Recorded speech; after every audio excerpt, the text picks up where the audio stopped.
Hello, and welcome to Lawful Insight.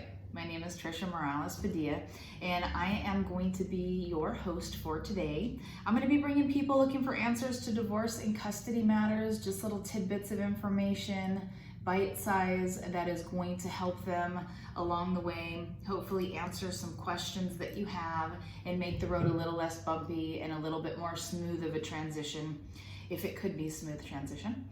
If you listen to this episode and you have any questions, feel free to email us at lawfulinsightpodcast@gmail.com, or you can also call us at 210-410-8013. All right, so this is episode 5, and today we're going to be talking about protective orders versus temporary restraining orders. A lot of people have questions as to the difference between the two, so I'm just going to kind of give a little bit of an overview about it. Again, when I talk about these topics, this is just general. Obviously, every case has a different and unique set of facts that need to be kind of vetted out with an attorney, and the specific law needs to be applied to each set of facts. So to get specifics in your situation, you'll need to consult with an attorney. This isn't any substitute for legal advice, but it will just kind of maybe hopefully explain a little bit of the difference between the two. So let's talk about a temporary restraining order.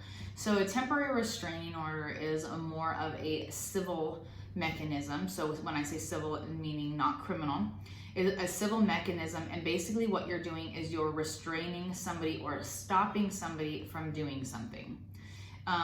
So you're stopping them, you're asking the court to restrain them from calling in a harassing manner, harassing you, following you, even going on your property. You can get a restraining order against your neighbor. You don't want your neighbor on your property. Maybe they're encroaching onto your land.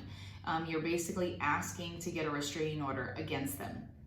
It is a civil order. If they violate a restraining order, then you need to come back into court and have a violation of restraining order hearing, saying they're violating the court's order, and you want to ask the court to punish them or admonish them or enforce the current order. Now, one thing that happens in every divorce and custody order is there is something called standing orders. So the standing orders is already a restraining order that goes out in every divorce or custody matter, and it has pretty much every situation covered that is going to come up. Well, I guess it can't cover everything that's going to come up, but it tries to lay out everything that comes up, from children to if you have a business to your spouse. So for example, the standing orders are automatically going to say if there's children, you can't hide them, you can't secret them, you can't withdraw them from school. If you have accounts or assets with your husband or wife, it's going to say you can't drain assets, you can't change passwords, you can't block your spouse from accessing any information. If you have a business, it's going to say that you can't do the same, you can't change passwords, you can't sell real estate, you can't do stuff like that. So there's a certain amount of standing orders, and there's 11 pages of stuff that you can not do in a divorce or a custody matter. So that automatically is going to go out. Now that is a little bit different than a protective order.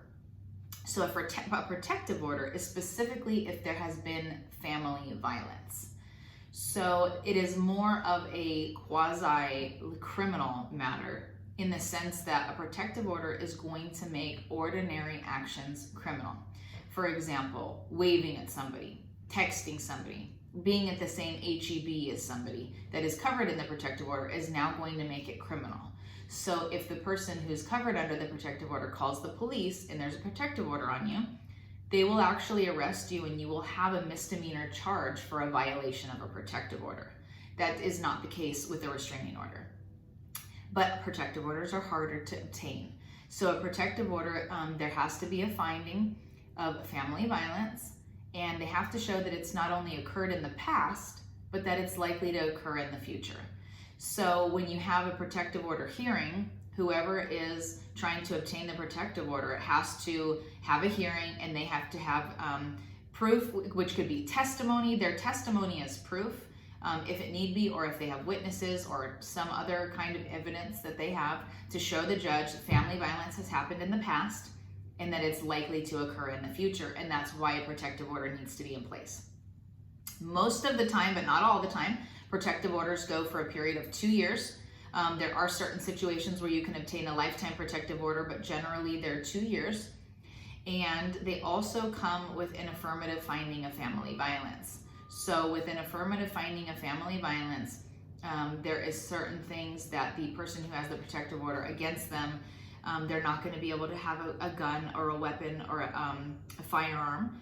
And there is other certain things that an affirmative finding of family violence comes with it, and that will need to be discussed with an attorney if you are the subject of a protective order. Somebody's trying to put a protective order against you.